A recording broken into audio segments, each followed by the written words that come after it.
श्री सच्चिदानंद सद्गुरु साईनाथ महाराज की जय। सद्गुरु श्री साईनाथुनि शरद बाबूजी की जय। శ్రీ సాయి సచ్చరిత 37వ అధ్యాయం. సాయి చరిత్ర ధన్యం, వారి నిత్య ఆచరణ ధన్యం. అంతుపట్టని వారి అత్యద్భుత చర్యలను జరిగినవి జరిగినట్లుగా వర్ణించడం అశక్యం. వారి సచ్చరిత అగాధం, వారి జీవనం ధన్యం. అప్రతిహతమైన వారి అసిధారావ్రతం ధన్యం.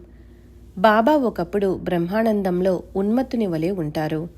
ఒకప్పుడు ఆత్మజ్ఞానంలో తృప్తులై ఉంటారు. మరొకప్పుడు అన్నీ చేస్తూ ఉన్నా అలిప్తంగా ఉంటారు. ఇలా వారి స్థితి అస్థిరంగా ఉంటుంది. ఒకప్పుడు ఏ ప్రవృత్తి లేకుండా ఉంటారు. అయితే ఏం చేయకుండా నిద్రపోయే స్థితిలో ఉండరు. తమ ఆశయమందు మనసును ఉంచి ఎల్లప్పుడూ ఆత్మస్వరూపంలో సావధానులై ఉంటారు. ఒకప్పుడు సాగరం వలె ప్రసన్నంగా ఉంటారు. కానీ వారి అంతు లోతు తెలియవు. అగాధమైన సముద్రం వంటి వారిని యథార్థంగా ఎవరు వర్ణించగలరు? వారికి పురుషులు సోదరుల వంటివారు, స్త్రీలు తల్లి సమానులు లేదా అక్క చెల్లెళ్ళు. వారు ఊర్ధ్వ రేతస్సు గల బ్రహ్మచారి అని అందరికీ తెలుసు. ఇటువంటి వారి సాంగత్యంలో లభించిన మనస్సు యొక్క నిశ్చలమైన స్థితి మరణం వరకు ఉండుగాక. వారి సేవ చేయాలన్న కోరిక స్థిరంగా ఉండుగాక. వారి చరణాలయందు అనన్య భక్తి దృఢపడుగాక. సర్వ ప్రాణులయందు భగవద్భావం కలుగుగాక. సాయి నామమునందు అఖండ ప్రీతి కలుగుగాక. సాయి యొక్క ఒక్కొక్కో చర్యకు కారణాన్ని శోధించాలని ప్రయత్నించిన వారి మనస్సు పనిచేయక వారు తటస్థంగా ఊరికే ఉండిపోతారు. స్వర్గ సుఖాల కోసం అనేక మంది పరితపిస్తారు. భూలోకంలో మరణభీతి కలదని అంటారు. దీనిని తుచ్చంగా భావించి స్వర్గలోకాన్ని గొప్పగా వర్ణిస్తారు. అవ్యక్తం నుండి ఆకారానికి రావటం వ్యక్త స్థితి అని, మరలా అదే అవ్యక్తంలో ప్రవేశించటం మృత్యువు అని అంటారు. అధర్మం, అజ్ఞానం, రాగద్వేషాదులు మృత్యుపాశాలు. వానిని పూర్తిగా దాటిన వారికే స్వర్గలోకంలోకి ప్రవేశం. స్వర్గం అంటే ఏమిటి? వైరాగ్యమే స్వర్గలోకం. విశ్వమంతా వ్యాపించిన పరమేశ్వరుడే ఆత్మ అని తెలుసుకోవటం, మానసిక దుఃఖాలేవీ లేకపోవటం స్వర్గం. అక్కడ వ్యాధులు, బాధలు, చింతలు, దుఃఖాలు ఉండవు. అక్కడ ఆకలిదప్పులు ఉండవు. ఎవరు వృద్ధాప్యంతో బాధపడరు. మృత్యుభయం లేకుండా ఏ విధి నిషేధాలు లేక జీవులు అత్యంత నిర్భయంగా సంచరించటమే దివ్యమైన స్వర్గస్థితి.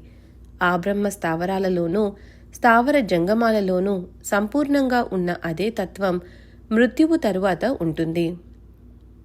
అది అక్కడ మరియు పృథ్వీపైన భిన్నత్వం లేకుండా ఉంటుంది.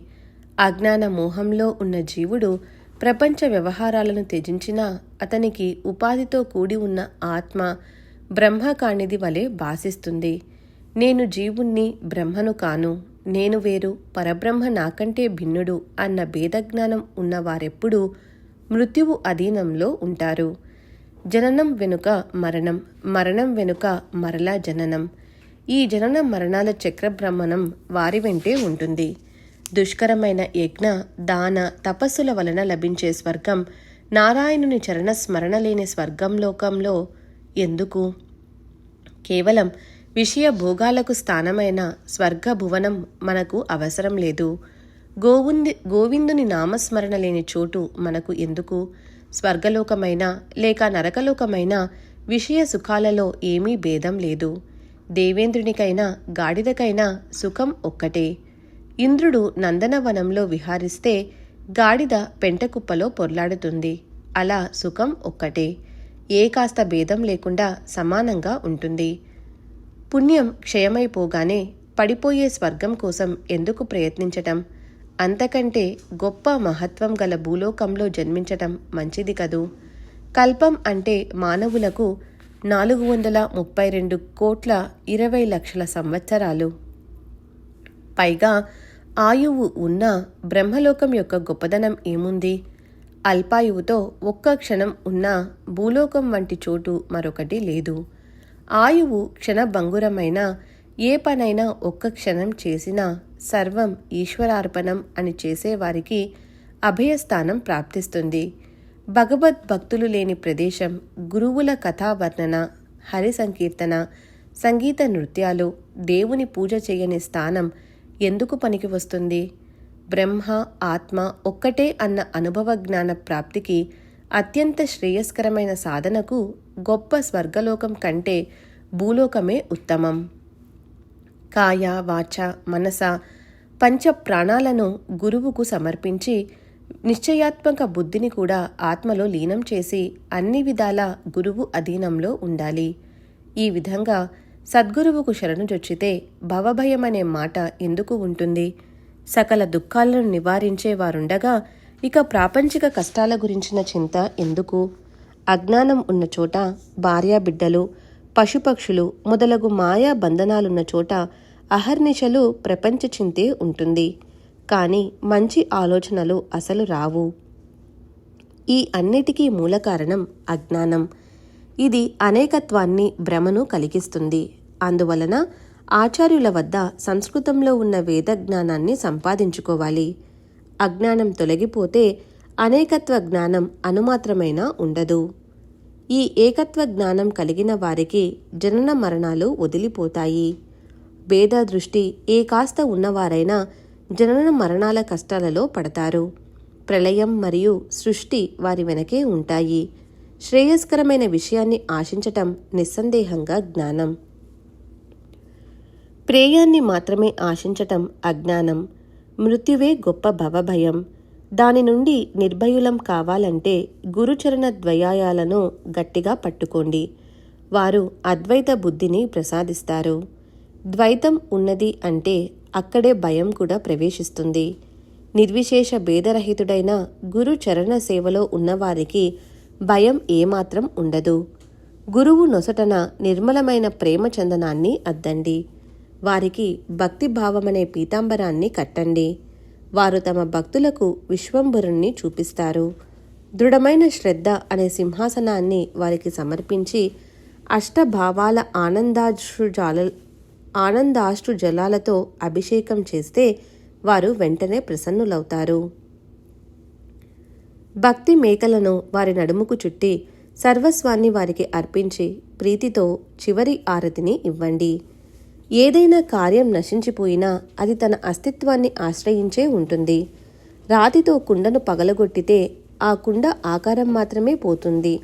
కానీ కుండ యొక్క అస్తిత్వమైన మట్టి అసలు లేకుండా పోవడం జరగదు.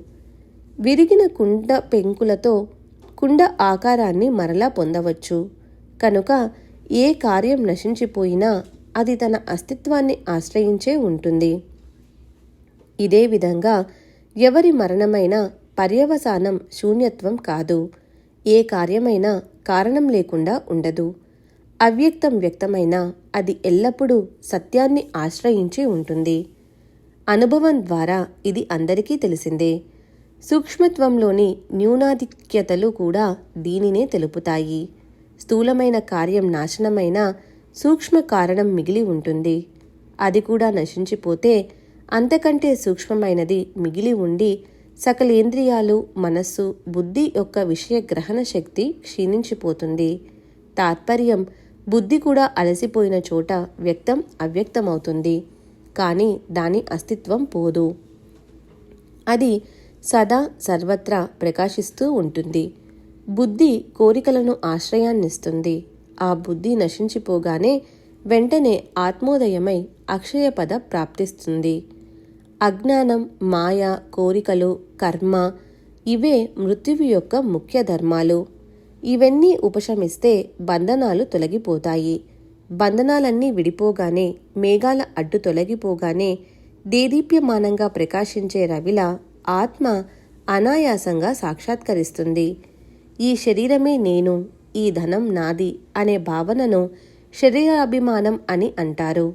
దీనివలననే హృదయ గ్రంథి బంధనం మరియు మాయ వలన కలిగే దుఃఖాలు. ఈ శరీరం ఒకసారి మాయమైపోయినా కర్మ బీజాల వలన మరో శరీరాన్ని పొందుతారు. ఆ కర్మ బీజాలను నిశ్శేషంగా దహించి వేయకపోతే పునర్జన్మ కలుగుతుంది. మరలా ఆ బీజాలు వృక్షాలవుతాయి. ఇలా వాసనా బీజాల వలన మరో జన్మను కలిగించే ఈ చక్రం వాసనలు తగ్గిపోనంత వరకు ఆగకుండా తిరుగుతూనే ఉంటుంది. కోరికలను సమూలంగా నశింపచేయటమే హృదయ గ్రంథి నిరసనం. అప్పుడే మనుష్యుడు మరణాన్ని అధిగమించి అమరుడవుతాడు. ఇదే వేదాంతోపదేశం. ధర్మాధర్మాలకు అతీతమైన స్థితిని విరజ అంటే కోరికలు లేని స్థితి అంటారు. ఇది అజ్ఞానాన్ని, వాసనలను సమూలంగా నశింపచేస్తుంది. ఇక్కడ మృత్యువు యొక్క సామర్థ్యం ఏం సాగదు. వాసనల పరిత్యాగమే బ్రహ్మానంద యోగం. నిరాలేఖ్య అంటే ఎవరూ వర్ణించలేనిది, అయినా మాటలతో పొందుపరచాలని ప్రయత్నిస్తారు. అనిర్వాచ్య అంటే ఎవరూ శబ్దాలతో నిర్వచించలేనిది, అయినా వాక్కును ఉపయోగించాలని ప్రయత్నిస్తారు. బ్రహ్మజ్ఞానం కలగటమే సకల అనిష్టాల నివృత్తి. అదే మనోభీష్ట ప్రాప్తి. ఇది శృతి ప్రామాణ్యం. బ్రహ్మ విదాప్నోతి పరం.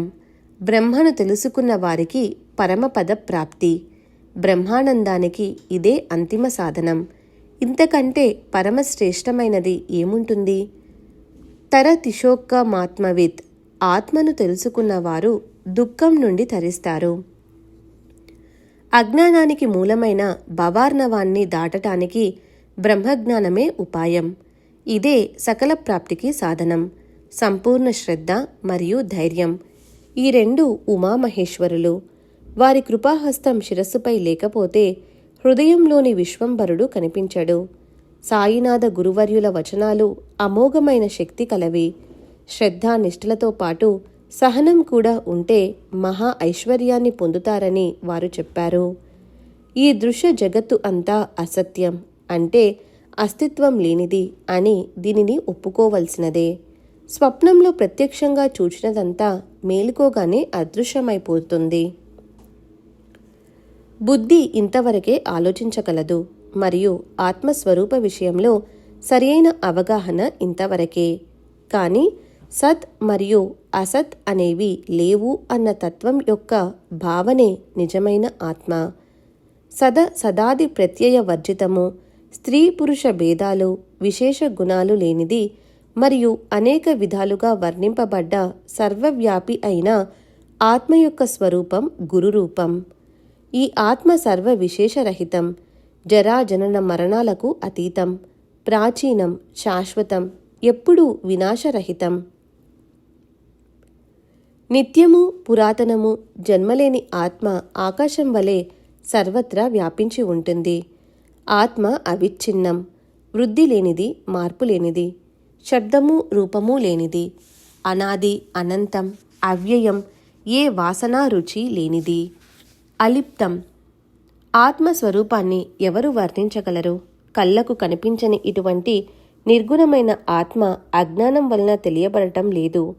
ఈ అజ్ఞానాన్ని జ్ఞానంతో తొలగించాలి. ఆత్మను శూన్యమని ఎప్పుడూ అనకూడదు. శ్రీ సాయి యొక్క పరమహంస స్థితి, వారి వైభవ సంపత్తి ఎంత గొప్పవి! కాలం దోచుకుని పోయినా ఆ సంపత్తిని మరలా చూడగలమా? భార్యాబిడ్డల మోహంలో, ధనాశక్తిలో చిక్కుకున్న భక్తులే కాక యోగులు, విరాగులు కూడా వారి దర్శనానికి వచ్చి వారి చరణ కమలాల యందు భక్తి కలిగి అక్కడుంటారు. కోరికల నుండి, కర్మ బంధనాల నుండి, ఈషణత్రయాల నుండి ముక్తులైన వారు, శరీరం, సంసారం మొదలగు విషయాల యందు విరక్తులైన భక్తులు జగత్తులో ధన్యులు. దృష్టికి సాయియే దృశ్యమని తలచే వారికి వేరే వస్తువు కనిపిస్తుందా? సకల దృశ్యాల యందు సాయియే తప్ప ఖాళీ చోటు కనిపించదు. నోటిలో సాయినామం, హృదయంలో సాయి యందు ప్రేమ ఉన్నవారి యోగక్షేమాలు సాయి స్వయం చూస్తారు. అదేవిధంగా చెవులతో కూడా సాయి అన్న శబ్దం తప్ప మరో శబ్దాన్ని వినకూడదు. ముక్కుతో సాయి పరిమళాన్ని పీల్చాలి. జిహ్వతో సాయి యొక్క మధుర రసాన్ని ఆస్వాదించాలి. సాయి యొక్క మందహాస వదనం సుఖాలలో ఉత్తమ సుఖాన్ని ఇస్తుంది. సాయి వచనామృతాన్ని సేవించిన వారు ధన్యులు. సాయిబాబా శుభాలకు నిలయం, సుఖశాంతులకు జన్మస్థానం. వారు సదా సద్వివేకంతోనూ మరియు వైరాగ్యంతోనూ ఎల్లప్పుడూ అంతరంగంలో అప్రమత్తులై ఉంటారు. పాలతో కడుపు నిండిపోయినా ఆవు దూడ తల్లి దగ్గర నుండి కదలదు. అందువలన దూడను తల్లి నుండి దూరంగా కట్టివేసినట్లు మనసును లాగి గురు చరణాలకు కట్టిపడేయాలి. గురువు ప్రేమను, అనుగ్రహాన్ని పొందటానికి వారి పాదపద్మాలకు వందనం చేయండి.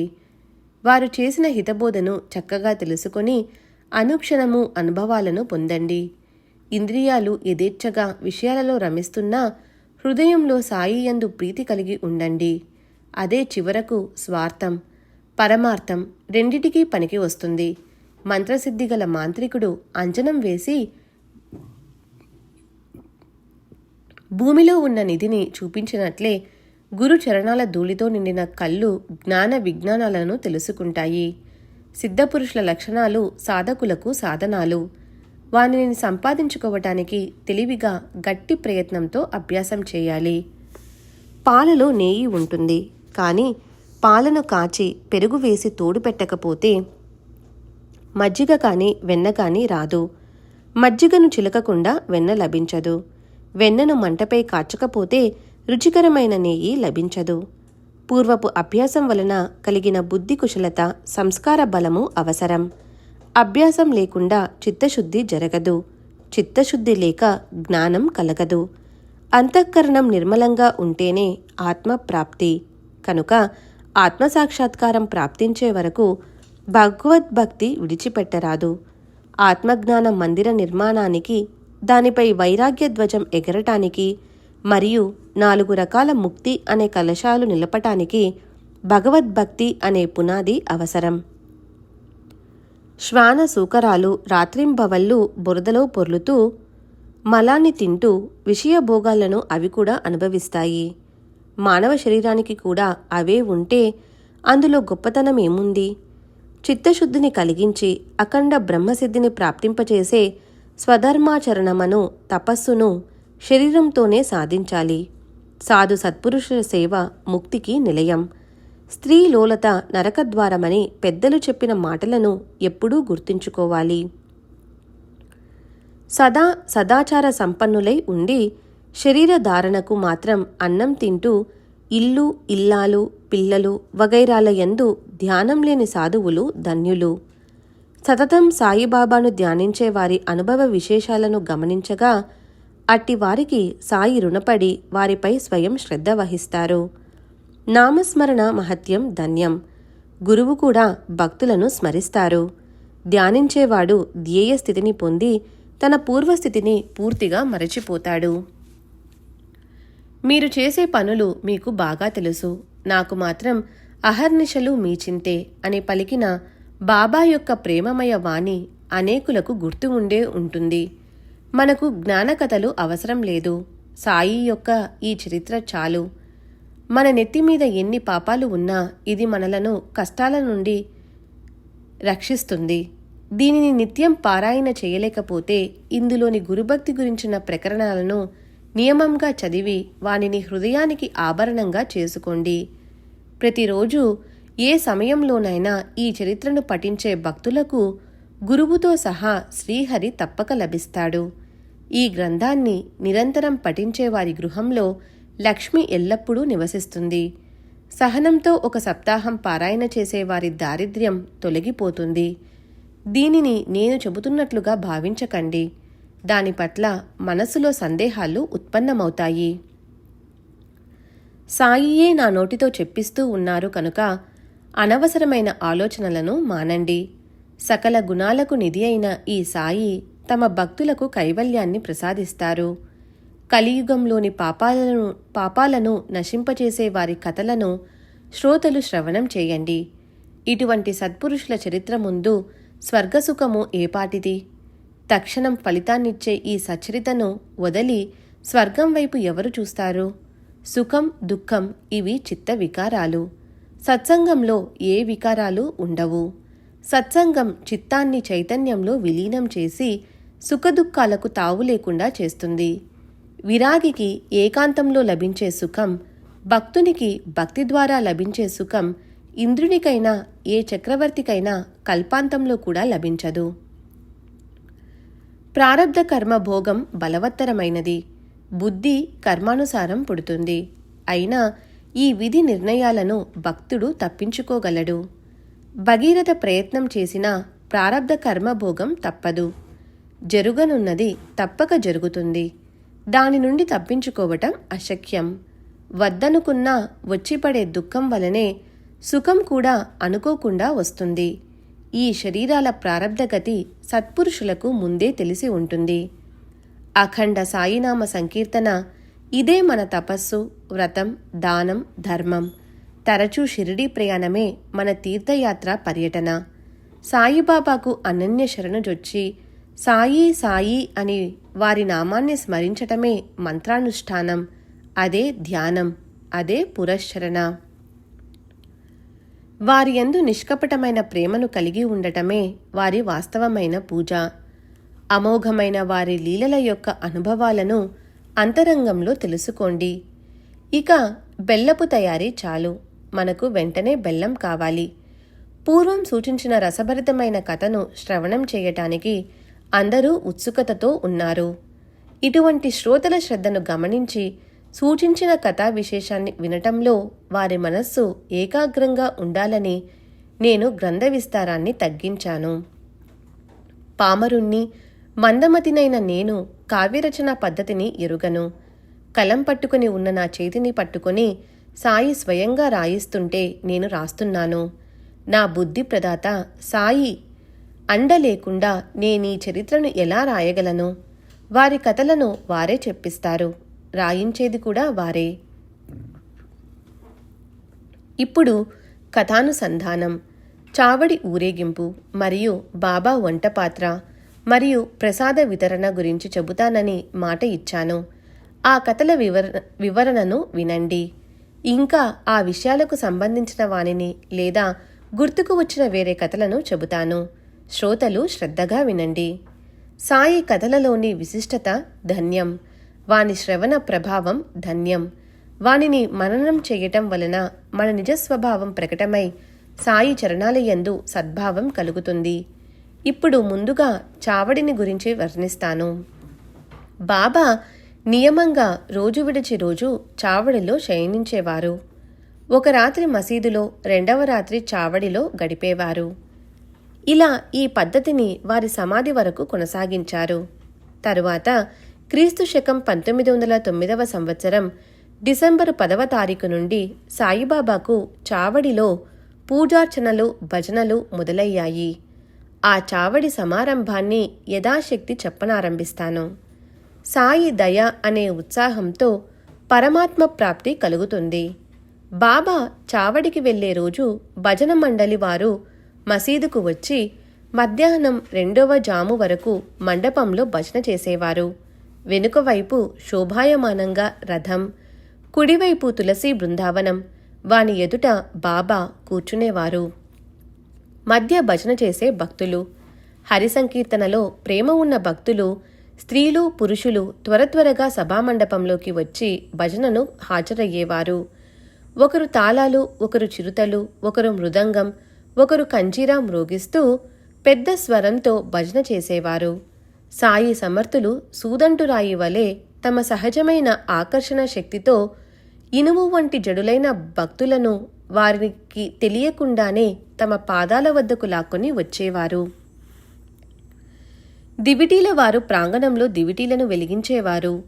ఒకరు అక్కడే పల్లకీని అలంకరించేవారు. ద్వారం వద్ద చక్కగా ముస్తాబైన దండదారులు జయజయకారాలు చేసేవారు. 4 బాటలున్న కూడలిలో మకర తోరణాలు కట్టేవారు. జెండాలు ఆకాశం వైపు ఎగురుతుండేవి. బాలురు కొత్త బట్టలు ధరించి ఆభరణాలను అలంకరించుకునేవారు. మసీదు పరిసరాలలో వెలుగుతున్న అనేక దీపాల వరుసలు ఉండేవి. ద్వారం వద్ద బాబా గుర్రం శ్యామకర్ణ చక్కగా అలంకరింపబడి ఉండేది. ఇంతలో తాత్యా పటేలు భక్తులతో పాటు వచ్చి బాబా వద్ద కూర్చొని బాబా వెంట బయలుదేరటానికి సిద్ధంగా ఉండేవాడు. బాబా తయారుగా ఉన్నా తాత్యా పాటిల్ వచ్చే వరకు అతని కోసం ఎదురుచూస్తూ తమ స్థలంలోనే కూర్చుని ఉండేవారు. తాత్య బాబా చేయి పట్టుకొని లేపితేనే బాబా లేచి చావడికి బయలుదేరేవారు. తాత్య బాబాను మామా అని పిలిచేవాడు. వారిలో పరస్పరం అంతటి ప్రేమ. ఇటువంటి వారి ఆప్తధర్మాన్ని దేనితోనూ పోల్చలేం. బాబా రోజూ ధరించే కఫ్నీతో చంకలో సటకా పెట్టుకొని, పొగాకును చిలుంగొట్టాన్ని తీసుకొని, భుజంపై రుమాల్ను వేసుకొని సిద్ధంగా ఉండేవారు. తాత్య వారి శరీరంపై అందమైన జరీ అంచు శాలువాను చక్కగా తలపై కూడా ఉండేలా కప్పేవాడు. ఆ తరువాత బాబా వెనుకనున్న గోడ క్రింద ఉన్న కర్రలను ముందు భాగాన్ని తమ కుడికాలి బొటన్న వ్రేలితో ఒక క్షణం కదిపేవారు. అట్లే అక్కడ వెలుగుతున్న దీపాన్ని స్వయంగా కుడి చేత్తో ఆర్పివేసిన తరువాత చావడికి బయలుదేరేవారు. బాబా బయలుదేరబోతుండగా వాద్యాలు మ్రోగేవి, టపాకాయాలు వెలిగేవి, నలుదిక్కులా దివిటీలు ప్రకాశించేవి. కొందరు ధనసులా వంగి ఉన్న కొమ్ము బూరాను ఊదేవారు. కొందరు తాళాలు, చిరుతలు వాయించేవారు. చప్పట్లు కొట్టేవారు అమితంగా ఉండేవారు. తంబూరా, మృదంగ నాదాలతో, సాయినామ ఘోషతో, భజనతో స్త్రీలు, పురుషులు ప్రేమగా వరుసగా నడిచేవారు. ఒకరు ఊరేగింపు పతాకాన్ని, మరొకరు గరుడధ్వజాన్ని పట్టుకొని నాట్యం చేస్తూ, గెంతుతూ, భజన చేస్తూ బయలుదేరేవారు. అందరూ అత్యంత ఆనందంగా తప్పెట్లు, బాకాలు, జయజయకార ధ్వనులతో పతాకాన్ని పట్టుకొని నడుస్తుంటే శ్యామకర్ణ తైతై నాట్యం చేసేది. అలా వాద్యాల చప్పుళ్లతో బాబా మసీదు నుండి బయలుదేరి మెట్ల వద్దకు చేరుకునేసరికి ద్వారపాలకులు గట్టిగా పరాకులు పలికేవారు. తాళాలు, తప్పెట్లు వగైరా వాద్యాలతో భక్తులు అక్కడ ఆనందంగా భజన చేసేవారు. చేత్తో పతాకాలను పట్టుకొని భక్తులు ఆనందంగా నడుస్తుంటే బాబాకు ఇరువైపులా ఇద్దరు వింజామరాలను వీవనలను వీచేవారు. శాలువలను, దుప్పట్లను మడచి బాబా నడిచే దారిలో పరిచి వానిపై బాబాను చెయ్యి పట్టుకొని నడిపించేవారు. వారిపై వింజామరలను వీచేవారు. తాత్య బాబా ఎడమ చేతిని, మహల్సాపతి బాబా కుడి చేతిని పట్టుకునేవారు. బాపూసాహెబ్ జోగ్ బాబా శిరస్సుపై ఛత్రాన్ని పట్టుకోగా ఊరేగింపు చావడి వైపు సాగేది. కాళ్ల గజ్జలు గలగలలాడగా సర్వాభరణాలతో అలంకరింపబడిన ఎర్రటి గుర్రం శ్యామకర్ణ ముందు ఉండేది. దండధారులు ముందు నడుస్తూ సాయి నామాన్ని ఘోషిస్తూ ఛత్రాన్ని పట్టుకునేవారు. కొందరు వింజామరలను వీచేవారు. అనేక రకాల వాద్యాలు మ్రోగుతుండగా భక్తులు జయజయకారాలు చేస్తూ నడిచేవారు. దండదారులు ప్రేమగా జయకారాలు చేసేవారు. హరినామాన్ని ఉచ్చరిస్తూ తాళాలు, తప్పెట్లు, మృదంగం మొదలగు వాద్యాల చెప్పుళ్లకు అనుగుణంగా జయకారాలు చేస్తూ నడిచేవారు. భజన చేసే భక్తులు ఆనందంగా దారిలో సాయి యొక్క జయజయకారాలు చేస్తూ నలువైపులా దారులున్న కూడలిలో ఆగేవారు. తప్పెట్లు, తాళాలు మొదలగు వాద్యాలు చాలా బాగా మ్రోగేవి. ఒకటే సాయినామ ఘోష. ప్రేమగా, సంతోషంగా భజన జరిగేది. స్త్రీలు, పురుషులు వెంట నడిచేవారు. అందరూ భజనానందంలో లీనమై ఉండేవారు. వాద్యాల చప్పుళ్లతో, సాయినామ ఘోషతో ఆకాశం దద్దరిల్లేది. ఆ చప్పుళ్లకు ఆకాశం ప్రతిధ్వనిస్తుండగా కనుల పండుగగా ప్రేక్షకులను ప్రసన్నులను చేసే కమనీయమైన చావడి ఊరేగింపు అనుపమానంగా శోభిల్లుతుండేది. చావడి ఎదుట నిలబడిన సాయిబాబా వారి ముఖశోభ అరుణ సంధ్యా సమయంలో ఆకాశంలో అగుపించే తప్త కాంచన ప్రభవలే, వారి వదనం బాలారుణ ప్రభవలే, చైతన్య కేంద్రం వలె కనిపించేది. ఆ దర్శన లాభాన్ని ఎవరు వదులుకుంటారు? రక్తవర్ణంలో వెలుగుతున్న బాబా ముఖప్రభను ఆ సమయంలో దర్శించటం ధన్యం. వారు ఉత్తరాభిముఖులై ఏకాగ్ర చిత్తంతో ఎవరినో పిలుస్తున్నట్లుగా ఉండేవారు. ఆ వాద్యాల శబ్దఘోషలో అప్పుడు సాయి మహారాజు పూర్ణానందంతో కుడిచేతిని పైకి క్రిందకు మాటిమాటికి ఆడించేవారు. ఆ సమయంలో భక్త శ్రేష్ఠుడైన దీక్షిత్తు వెండి పళ్ళంలోని పూలను మాటిమాటికి బాబా శరీరమంతటా పుష్పవృష్టిలా కురిపించేవాడు. కాకాసాహెబ్ సాయి యొక్క మస్తకంపై గులాబీ పూలను గులాల్తో కలిపి భక్తి ప్రేమలతో చల్లేవాడు. అలా కాక పూలను గులాల్ను చల్లినప్పుడు వాద్యాల చప్పుళ్లను మరీ ఎక్కువగా చేసేవారు. బాబా భక్తులైన గ్రామ ప్రజలు బాబా దర్శనానికి ప్రేమతో వచ్చేవారు. ఆ సమయంలో బాబా ముఖం ఎర్రగా అభినవంగా కనిపించేది. ఆ తేజో విలాసాన్ని చూచి ప్రేక్షకుల కళ్ళు విప్పారేవి. వారి మనస్సులకు ఆనందం కలిగి ప్రాపంచిక దుఃఖాలను మరచిపోయేవారు. ఆహా, ఏమి అద్భుతమైన దివ్య తేజం! బాబా బాలభాస్కరుని వలె ప్రకాశిస్తుంటే వారి ఎదుట చాలాసేపు నిలబడి తాళాలు, తప్పెట్లు వగైరా వాద్యాలను మరీ గట్టిగా చప్పుడు చేసేవారు. బాబా 1:30 గంటల వరకు ఒకే స్థలంలో నిలబడి ఉత్తర దిశ వైపు ముఖం త్రిప్పి కుడి చేతిని క్రిందకు పైకి ఆడించేవారు. మొగలి పువ్వు వంటి పచ్చని రంగు మేనుతో కొంచెం ఎర్రని ముఖ వర్చస్సు గల ఆ శోభను జిహ్వ వర్ణించలేదు. ఆ వైభవ లాభాన్ని కళ్ళే అనుభవించాలి. అప్పుడు మహల్సాపతి నాట్యం చేస్తున్నా బాబా ఏకాగ్రంగా ఉండటం చూచిన వారికి ఆశ్చర్యం కలుగుతుంది. బాబాకు కుడివైపు మహల్సాపతి నిలబడి బాబా కఫ్నిని చేత్తో పట్టుకోగా ఎడమవైపు తాత్యా కోతే చేత్తో లాంతరు పట్టుకొని నడిచేవాడు. భక్తి ప్రేమలతో కూడిన ఆ ఉత్సవం ఎంతటి ఆనందదాయకం! ఆ వైభవాన్ని చూడటానికి ధనవంతులు, పెద్ద మనుషులు ఒకచోట గుమిగూడేవారు. బాబా యొక్క ఉజ్వలమైన రక్తవర్ణ ముఖచంద్రం అవర్ణనీయమైన తేజస్సుతో వెలుగుతుంటే భక్తుల కళ్ళు ఆనందంతో నిండిపోయేవి. భక్త సమూహం బాబాకు ఇరువైపులా దర్జాగా మెల్లమెల్లగా ఎంతో ప్రేమగా నడిచేవారు. ఇటువంటి వైభవాన్ని ఇక మీద ఎవరూ కళ్ళతో చూడలేరు. ఆ కాలం, ఆ రోజులు గడిచిపోయాయి. ఇప్పుడు ఆ జ్ఞాపకాలే మనస్సుకు శాంతిని కలిగిస్తాయి. అలా భజంత్రీలు అపారంగా మ్రోగుతుండగా దారిలో జయజయకారాలు చేస్తూ బాబాను చావడిలోని ఆసనం వద్దకు తీసుకొని వెళ్ళి వారికి దివ్యోపచారాలు చేసేవారు. చావడిపైన తెల్లటి వస్త్రాన్ని కట్టేవారు. రకరకాల దీపాలను వేలాడగట్టేవారు.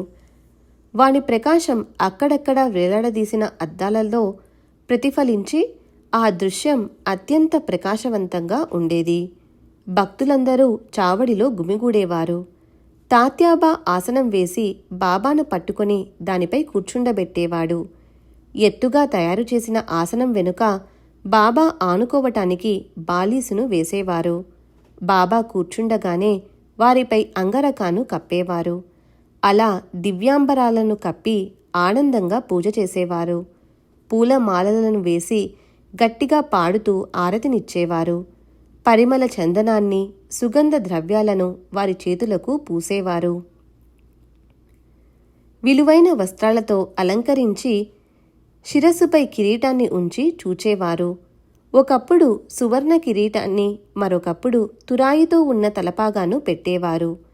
రత్నాల మాలనో, మాణిక్యాల మాలనో లేదా తెల్లటి ముత్యాల మాలలను వారి మెడలో వేసేవారు.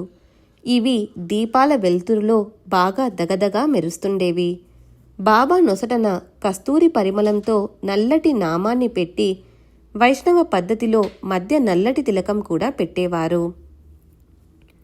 వారి 2 భుజాలపైన నేరేడు రంగు మఖమలు జరి అంగరక వేసి అది జారిపోతుంటే 2 వైపులా ఎవరూ గమనించకుండా మాటిమాటికి సవరించేవారు. అట్లే తలపైని కిరీటాన్ని లేదా తలపాగాను వారికి తెలియకుండా వెనుక నుండి సవరించేవారు. కిరీటం గాని లేక తలపాగా కాని తగిలితే పారవేస్తారేమోనని భయపడుతున్న వారికి కిరీటాన్ని అలంకరించాలన్న ప్రేమ, ఉత్సాహం అధికంగా ఉండేవి.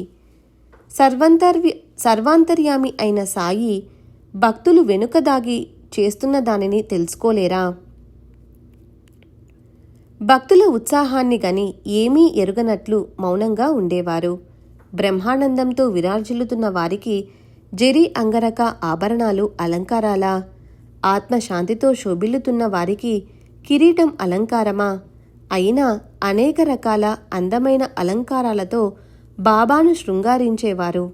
వారి నొసటన కేసరి మిశ్రమంతో మనోహరమైన తిలకం దిద్దేవారు.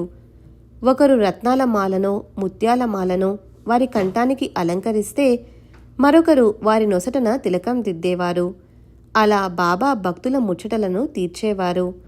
బాబా అలంకరణ అంతా అయ్యాక వారి శిరస్సుపై కిరీటం, కంఠంలో ముత్యాల మాల మెరుస్తుండగా ఆ శోభ అత్యద్భుతంగా ఉండేది. నానాసాహెబ్ నిమోన్కర్ బాబాపై కర్రకు అమర్చబడి గుండ్రంగా తిరిగే తెల్లని ఛత్రాన్ని పట్టుకునేవాడు.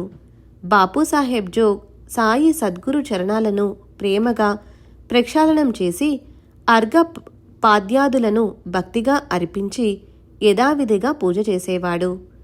బాబా ఎదుట వెండి పల్లెమును పెట్టి అందులో బాబా చరణాల నుంచి అత్యాదరంగా అభిషేకం, సుగంధ చందనం పూసేవాడు. కేసరి గిన్నెను తీసుకొని వారి చేతులకు పరిమళాన్ని రాసేవాడు. అటుపైన వారి చేతులలో తాంబూలాన్ని ఉంచేవాడు. అప్పుడు వారు ప్రసన్న దృష్టితో ఉండేవారు. తాత్యాబా మొదలైన వారు నిలబడి ఉండి బాబాను పట్టుకొని గద్దపై కూర్చుండబెట్టి బాబా చరణాలకు భక్తిగా నమస్కరించేవారు. నిర్మలంగా పరిశుద్ధంగా ఉన్న చావడి నేలను తెల్లగా స్ఫటికం వలె మెరిసేలా శుభ్రపరిచేవారు. అక్కడికి బాబా యొక్క శ్రీచరణాలలో ఆశ్రయాన్ని పొందటానికి ఆబాల వృద్ధులు వచ్చేవారు. బాబా ఆసనంపై విరాజమానులై వెనుక తెల్లగడకు ఆనుకొని కూర్చొనగానే వారికి ఇరువైపులా వీవనలను, వింజామరులను వీచేవారు. మాధవరావు పొగాకును నలిపి పొడి చేసి చిలుం తయారు చేసి తాత్యాబా చేతికి ఇచ్చేవాడు. మొదట దానిని తాత్యాబా ఊదేవాడు. పొగాకు బాగా రాజుకోగానే బాబా చేతికి ఇచ్చేవాడు. బాబా మొదట పీల్చి దానిని మహల్సాపతికి ఇచ్చేవారు. అలా ఆ చిలుం అయిపోయే వరకు అది ఇక్కడి నుండి అక్కడికి మరలా మహల్సాపతి, శ్యామ, తాత్యాబా చుట్టూ గుండ్రంగా తిరిగేది. అది నిర్జీవమైన వస్తువైన ధన్యమైనది. దానికి ఎంతటి గొప్ప భాగ్యం! ప్రాణంతో ఉన్న మనం దానికి సమానం కాము. దాని సేవ నిజమైనది. దాని తపస్సు మహా కఠినమైనది. పసితనంలో గట్టిగా త్రొక్కించుకొని తరువాత శీతోష్ణాలను సహించి అగ్నిలో కాలి బయటకు వచ్చింది. దాని భాగ్యం కొద్దీ బాబా కరస్పర్శను పొంది దునిలో కాలి ఎర్ర రంగును పూసుకొని చివర బాబా ముఖ చుంబనాన్ని పొందింది. భక్తులు బాబా 2 చేతులకు కర్పూరం, కేసరాలతో కలిపిన చందనం అద్దేవారు. కంఠమందు పూలమాలను వేసి సువాసనను పీల్చటానికి వారికి పూలగుత్తిని ఇచ్చేవారు. మందహాస వదనంతో ఎప్పుడూ అత్యంత ప్రేమగా, దయగా అవలోకించే సాయికి అలంకారాలయందు అభిమానం ఎందుకుంటుంది? అంతా భక్తుల ముచ్చటను తీర్చటానికే. భక్తి అనే ఆభరణాన్ని, శాంతి అనే భూషణాన్ని అలంకరించుకున్న వారికి ఈ లౌకిక మణిమాలల శృంగారం ఏమవసరం? మూర్తీభవించిన వైరాగ్యానికి పచ్చలహారం ఎందుకు? భక్తులిచ్చిన వానిని మెడలో వేసుకుని వారి కోరికలను తీర్చటానికి. బంగారపు పచ్చలహారం 8 వరసలు గాని 16 వరుసలు గాని ముత్యాలమాల, నీలిరంగు కమలాలతో కలిసి అభినవంగా శోభించేది. వారి మెడలోని మొల్లలు మరియు తులసి మాలలు పాదాల వరకు వేలాడుతుండేవి. అపూర్వమైన ముత్యాల హారాలు వారి కంఠాన దగదగా మెరుస్తుండేవి. బంగారపు పచ్చల హార పతకం బాబా ఛాతిపై వేలాడేది. వారి నొసటన అందంగా నల్లని తిలకం అత్యంత ఆకర్షణీయంగా శోభించేది. శిరస్సు పైన జలతారు శాలువాతో, ఛత్ర చామరాల సేవలతో వైష్ణవ భక్తుని వలె తేజస్సుతో బాసిల్లే వారిని ఫకీరని అనగలమా? మంగళ వాద్యాల చప్పుడులో జోగ్ ప్రేమతో సంబరంగా చేతిలో పంచారతిని పట్టుకొని బాబాకు ఆరతినిచ్చేవాడు. పంచోపచార పూజలు చేసి బాబాకు మెరిసిపోయే పంచారతిని, కర్పూర నీరాజనాన్ని ఇచ్చేవాడు. ఈ ఆరతి ముగిసిన తరువాత భక్తులు ఒక్కరుగా బాబాకు సాష్టాంగ ప్రణామం చేసి అందరూ తమ ఇళ్లకు బయలుదేరేవారు. అత్తరు, పన్నీరు మరియు చిలుము బాబాకు ఇచ్చి వారి అనుమతిని తీసుకుని తాత్యాబా తన ఇంటికి వెళ్ళటానికి బయలుదేరగా బాబా అతనితో, వెళితే వెళ్ళు, కానీ రాత్రి మధ్య మధ్య నన్ను గమనిస్తూ ఉండు అని చెప్పేవారు. సరే అంటూ తాత్య చావడి నుండి తన ఇంటికి వెళ్ళేవాడు.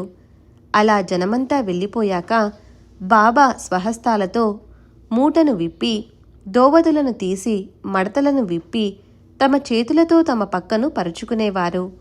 60-65 శుభ్రమైన దుప్పట్లను తాము స్వయం పరుచుకొని వానిపై పడుకునేవారు. ఇటువంటి చావడి కథను ఇంతవరకు జరిగినట్లుగా చెప్పడం జరిగింది. ఇక రెండవ కథ తరువాతి అధ్యాయంలో వర్ణించబడుతుంది. శ్రోతలు క్షమించాలి. అగాధమైన సాయి మహిమలను సంక్షిప్తంగా చెప్పటానికి వీలు కాదు. అవి విస్తరిస్తూనే ఉంటాయి. ఇక సాయి యొక్క వంటపాత్ర కథ, మిగతా విశేషాలు తరువాతి అధ్యాయంలో చెప్తాను. శ్రద్ధగా వినండి. అనవరతం గురు స్మరణలో ఉండటమే హేమాడ్ పంతు స్వార్థం. అదే అతని పరమార్థం. గురు చరణాలకు అభివందనం చేయటంలోనే కృతార్థత. కారణం, ఆ పాదాల వద్దనే 4 పురుషార్థాలు ఉన్నాయి. స్వస్తి శ్రీ సంత సజ్జన ప్రేరితము, భక్త హేమాడ్ పంత్ విరచితము అయిన శ్రీ సాయి సమర్థ సచ్చరితంలో చావడి వర్ణనమను 37వ అధ్యాయం సంపూర్ణం. శ్రీ సద్గురు సాయినాథార్పణమస్తు. శుభం భవతు. శ్రీ సచ్చిదానంద సద్గురు సాయినాథ్ మహారాజ్ కీ జై. సద్గురు శ్రీ సాయినాథుని శరత్ బాబూజీ కీ జై.